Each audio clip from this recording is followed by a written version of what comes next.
সম্মানিত ভিউয়ার্স, আসসালামু আলাইকুম ওয়া রাহমাতুল্লাহি ওয়া বারাকাতুহু। আশা করি সবাই আল্লাহর অশেষ রহমতে ভালো আছেন, সুস্থ আছেন। এই চ্যানেলে আরেকটি নতুন গুরুত্বপূর্ণ ভিডিওতে আপনাদের সবাইকে স্বাগতম। আজকে আলোচনা করব 50% মহার্ঘ ভাতার দাবি নেতাদের ডেকেছেন প্রধান উপদেষ্টা। বিস্তারিত থাকছে ভিডিওতে। এই ভিডিওটি দেখার আগে যারা এই চ্যানেলে একদম নতুন তারা অবশ্যই চ্যানেলটি সাবস্ক্রাইব করে পাশে থাকা বেল আইকনটি প্রেস করে দিন। আর যারা ইতিমধ্যে সাবস্ক্রাইব করেছেন তাদেরকে জানাই অসংখ্য ধন্যবাদ। 50% মহার্ঘ ভাতার দাবি নেতাদের ডেকেছেন প্রধান উপদেষ্টা।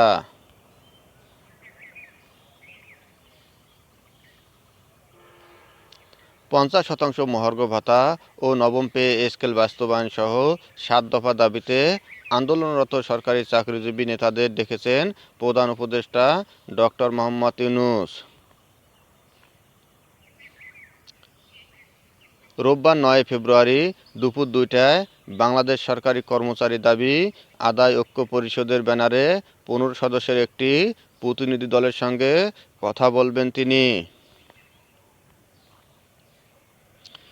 সাক্ষাতের বিষয়টি নিশ্চিত করে বাংলাদেশ সরকারি কর্মচারী উন্নয়ন পরিষদের সাধারণ সম্পাদক ও ঐক্য পরিষদের সমন্বয়ক আসাদুল ইসলাম বলেন, দীর্ঘদিন ধরে আমরা আন্দোলন করছি। সর্বশেষ 7 ফেব্রুয়ারি শুক্রবার কেন্দ্রীয় শহীদ মিনারে মহাসমাবেশ করেছি। এরপর আজ প্রধান উপদেষ্টার কার্যালয় থেকে আমাদের ডেকেছেন। 15 সদস্যের একটি প্রতিনিধি দল দেখা করতে যাচ্ছি।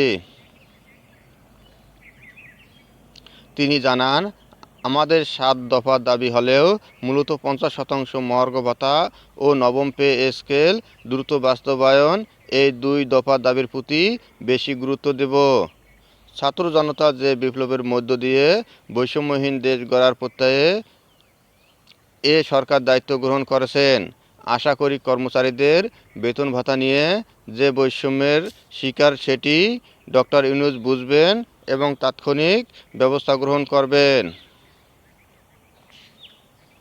প্রধান উপদেষ্টার সঙ্গে সাক্ষাৎ করতে যাচ্ছেন কর্মচারী কল্যাণ ফেডারেশনের সভাপতি ওয়ারেস আলী, বাংলাদেশ সরকারি কর্মচারী উন্নয়ন পরিষদের সভাপতি জিয়াউল হক, সাধারণ সম্পাদক আসাদুল ইসলাম, সহসভাপতি আশফাকুল আশেকিন, 11 থেকে 20 ফোরামের সভাপতি লুৎফর রহমান, সম্পাদক মাহমুদুল হাসান, খায়ের আহমেদ মজুমদার, আন্তর্জাতিক বিশ্ববিদ্যালয় কর্মচারী ফেডারেশনের সভাপতি সেলিম মিয়া, তৃতীয় ও চতুর্থ শ্রেণী কর্মচারী সমিতির নেতা রফিকুল আলম ও সালজার রহমান।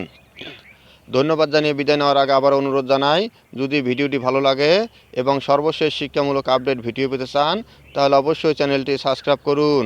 ধন্যবাদ সবাইকে।